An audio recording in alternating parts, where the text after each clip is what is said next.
மத்திய பட்ஜெட்டில் வருமான வரி விலக்கு வரம்பு 7 லட்சம் ரூபாயாக அதிகரிக்கப்பட்டுள்ளது. விவசாய கடன் இலக்கு 20 லட்சம் கோடி ரூபாயாக உயர்த்தப்பட்டுள்ள நிலையில் பெண்களுக்கான சேமிப்பு திட்டமும் அறிமுகப்படுத்தப்பட்டுள்ளது. 2023-24 நிதியாண்டுக்கான மத்திய பட்ஜெட்டை நிதியமைச்சர் நிர்மலா சீதாராமன் தாக்கல் செய்தார். ஒருங்கிணைந்த வளர்ச்சி, திட்டங்களை முழுமையாக நிறைவேற்றுவது, கட்டமைப்பு வசதிகள், திறன்களை பயன்படுத்திக் கொள்ளுதல், இளைஞர்கள் முன்னேற்றம், பசுமை எரிசக்தி, நிதி சேவைகள் ஆகிய 7 அம்சங்களுக்கு முன்னுரிமை தரப்படும் என நிதியமைச்சர் தெரிவித்தார். புதிய வரி நடைமுறை இனி அடிப்படையான முறையாக கருதப்படும் என்றும், எனினும் விருப்பப்படுவோர் பழைய நடைமுறைக்கு மாறி பலன்களை பெற முடியும் என்றும் அமைச்சர் கூறினார். புதிய நடைமுறைப்படி 7 லட்சம் ரூபாய் வரையிலான ஆண்டு வருமானம் கொண்டோருக்கு வருமான வரியிலிருந்து விலக்கு தரப்படும் என்றும் அமைச்சர் விளக்கினார். பெண்களுக்கு 7.5 விழுக்காடு வட்டியில் தனித்த சேமிப்பு திட்டம் கொண்டுவரப்படும் என்றும் அமைச்சர் அறிவித்தார். விவசாய கடன் இலக்கு 20 லட்சம் கோடி ரூபாயாக அதிகரிக்கப்படும் என தெரிவித்த நிதியமைச்சர், பிரதமரின் வீடு கட்டும் திட்டத்திற்கான ஒதுக்கீடு 79,000 கோடி ரூபாயாக உயர்த்தப்படும் என்றார். ரயில்வே துறைக்கான ஒதுக்கீடு 2,40,000 கோடி ரூபாயாக அதிகரிக்கப்படும் என தெரிவித்த நிதியமைச்சர், அனைத்து நகரங்களிலும் கழிவுகளை இயந்திரங்கள் மூலம் மட்டுமே அகற்றும் நடைமுறை கொண்டுவரப்படும் என்றார். அரசு நிறுவனங்களில் பான் எண் பொது அடையாள முறையாக ஏற்கப்படும் என்றும் பட்ஜெட்டில் அறிவிக்கப்பட்டிருக்கிறது. பசுமை எரிசக்திக்கு மாற 35,000 கோடி ரூபாய் ஒதுக்கப்படும் என்றும் நிதியமைச்சர் அறிவித்தார். ரசாயன உர பயன்பாட்டை குறைத்து மாற்று உரங்கள் பயன்பாட்டுக்கு மாற பிரதமரின் பிரணாம் திட்டம் கொண்டுவரப்பட உள்ளது. 1 கோடி விவசாயிகள் இயற்கை விவசாயத்திற்கு மாற ஊக்குவிக்கப்படும் என்றும் நிதியமைச்சர் கூறினார். சிறு குறு மற்றும் நடுத்தர தொழில்துறையினருக்கான திருத்தி அமைக்கப்பட்ட கடன் உத்தரவாத திட்டம் அமல்படுத்தப்படும் என்றும் அமைச்சர் கூறினார். தங்க நகைகள், கேமரா லென்ஸ் போன்ற மொபைல் போன், உதிரி பாகங்கள் உள்ளிட்ட பொருட்களுக்கு இறக்குமதி வரி குறைக்கப்படும் என அமைச்சர் கூறினார்.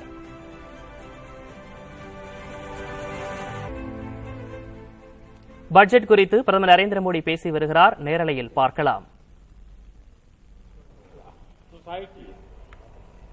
गांव, गरीब, किसान, मध्यम वर्ग सभी के सपनों को पूरा करेगा। मैं वित्त मंत्री निर्मला जी और उनकी टीम को इस ऐतिहासिक बजट के लिए बधाई देता हूं। साथियों, परंपरागत रूप से अपने हाथ से औजारों और टूल्स से कड़ी मेहनत कर कुछ न कुछ सृजन करने वाले करोड़ों विश्वकर्मा इस देश के निर्माता है।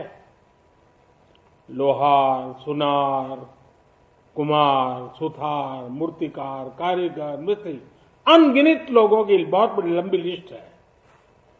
इन सभी विश्वकर्माओं की मेहनत और सृजन को देश इस बजट में पहली बार अनेक प्रोत्साहन योजना लेकर के आया है। ऐसे लोगों के लिए ट्रेनिंग, टेक्नोलॉजी, क्रेडिट और मार्केट सपोर्ट की व्यवस्था की गई है। पीएम विश्वकर्मा कौशल सम्मान यानी पीएम विकास करोड़ों विश्वकर्माओं के जीवन में बहुत बड़ा बदलाव लाएगा। साथियों, शहरी महिलाओं से लेकर गांव में रहने वाली महिलाएं हो,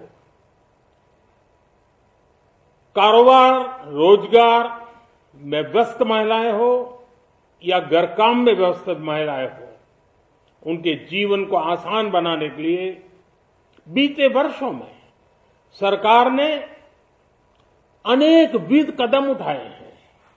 जल जीवन मिशन हो, उज्ज्वला योजना हो, पीएम आवास योजना हो, ऐसे अनेक कदम, इन सबको बहुत बड़ी ताकत के साथ आगे बढ़ाया जाएगा।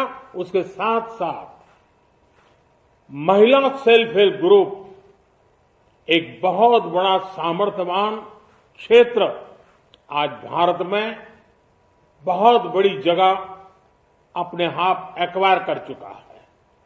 उनको अगर थोड़ा सा बल मिल जाए तो मिरेकल कर सकते हैं। और इसलिए विमेन सेल्फ हेल्प ग्रुप, उनके सर्वांगीण के विकास के लिए नई पहल इस बजट में एक नया आयाम जोड़ेगी। महिलाओं के लिए एक विशेष बचत योजना भी शुरू की जा रही है और जनधन अकाउंट के बाद ये विशेष बचत योजना सामान्य परिवार की गृहिणी माताओं बहनों को बहुत बड़ी ताकत देने वाली है। ये बजट सहकारिता को ग्रामीण अर्थव्यवस्था के विकास की धुरी बनाएगा। सरकार ने कोऑपरेटिव सेक्टर में दुनिया की सबसे बड़ी अन्न भंडारण योजना बनाई है, स्टोरेज कैपेसिटी। बजट में नए प्राइमरी कोऑपरेटिव्स बनाने के लिए एक महत्वाकांक्षी योजना का भी ऐलान हुआ है। इससे खेती के साथ साथ दूध और मछली उत्पादन के क्षेत्र का विस्तार होगा। किसानों, पशुपालकों और मछुआरों को अपने उत्पाद की बेहतर कीमत मिलेगी। साथियों, अब हमें डिजिटल पेमेंट्स की सफलता को एग्रीकल्चर सेक्टर में दोहराना है। इसलिए इस बजट में हम डिजिटल एग्रीकल्चर इंफ्रास्ट्रक्चर की एक बहुत बड़ी योजना लेकर आए हैं। आज दुनिया इंटरनेशनल मिलेट ईयर मना रही है।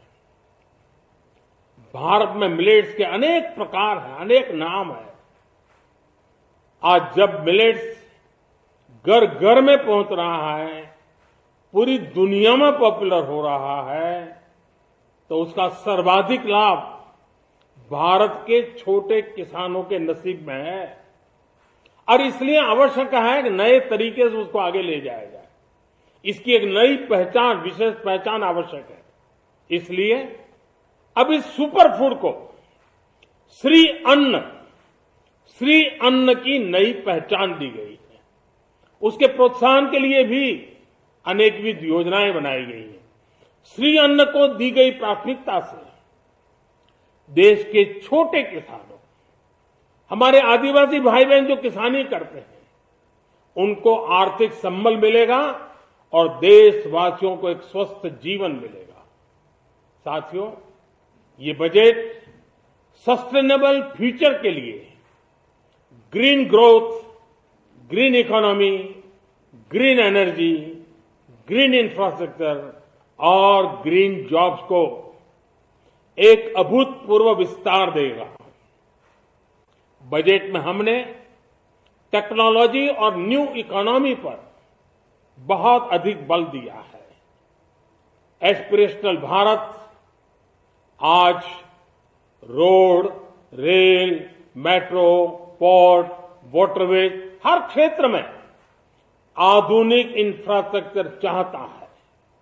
नेक्स्ट जनरेशन इंफ्रास्ट्रक्चर चाहिए। 2014 की तुलना में इंफ्रास्ट्रक्चर में निवेश पर 400% से ज्यादा की वृद्धि की गई है। इस बार इंफ्रास्ट्रक्चर पर 10 लाख करोड़ रुपए का अभूतपूर्व इन्वेस्टमेंट भारत के विकास को नई ऊर्जा और तेज गति देगा। ये निवेश युवाओं के लिए रोजगार के नए अवसर पैदा करेगा, एक बहुत बड़ी आबादी को आय के नए अवसर उपलब्ध कराएगा। इस बजट में ईज ऑफ डूइंग बिजनेस के साथ साथ हमारे उद्योगों के लिए क्रेडिट सपोर्ट और रिफॉर्म्स के अभियान को आगे बढ़ाया गया है। एमएसएमई के लिए 2 लाख करोड़ रुपए के अतिरिक्त ऋण की गारंटी की व्यवस्था की गई है। अब प्रिजम्पटिव टैक्स की लिमिट बढ़ने से एमएसएमई को ग्रो करने में मदद मिलेगी। बड़ी कंपनियां द्वारा एमएसएमई को समय पर पेमेंट मिले, इसके लिए नई व्यवस्था बनाई गई है। साथियों, बहुत तेजी से बदलते भारत में मध्यम वर्ग विकास हो या व्यवस्था हो, साहस हो या संकल्प लेने का सामर्थ्य हो, जीवन के हर क्षेत्र में आज भारत का मध्यम वर्ग एक प्रमुख धारा बना हुआ है। समृद्ध और विकसित भारत के सपनों को पूरा करने के लिए मध्यम वर्ग एक बहुत बड़ी ताकत है। जैसे भारत की युवा शक्ति ये भारत का विशेष सामर्थ्य है, वैसे ही बढ़ता हुआ भारत का मध्यम वर्ग भी एक बहुत बड़ी शक्ति है। मध्यम वर्ग को सशक्त बनाने के लिए हमारी सरकार ने बीते वर्षों में अनेकों निर्णय लिए और ईज ऑफ लिविंग को सुनिश्चित किया है।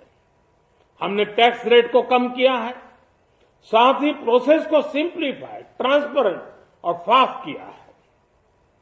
हमेशा मध्यम वर्ग के साथ खड़ी रहने वाली हमारी सरकार ने मध्यम वर्ग को टैक्स में बड़ी राहत दी है। इस सर्वस्पर्शी और विकसित भारत के निर्माण को गति देने वाले बजट के लिए मैं फिर एक बार निर्मला जी और उनकी पूरी टीम को बहुत बहुत बधाई देता हूं और देशवासियों को भी बहुत बधाई के साथ साथ मैं आह्वान करता हूं, आइए अब नया बजट आपके सामने है, नए संकल्पों को लेकर के चल पड़े। 2047 में समृद्ध भारत, समर्थ भारत, हर प्रकार से संपन्न भारत हम बना के रहेंगे। आइए इस यात्रा को हम आगे बढ़ाएं। बहुत बहुत धन्यवाद।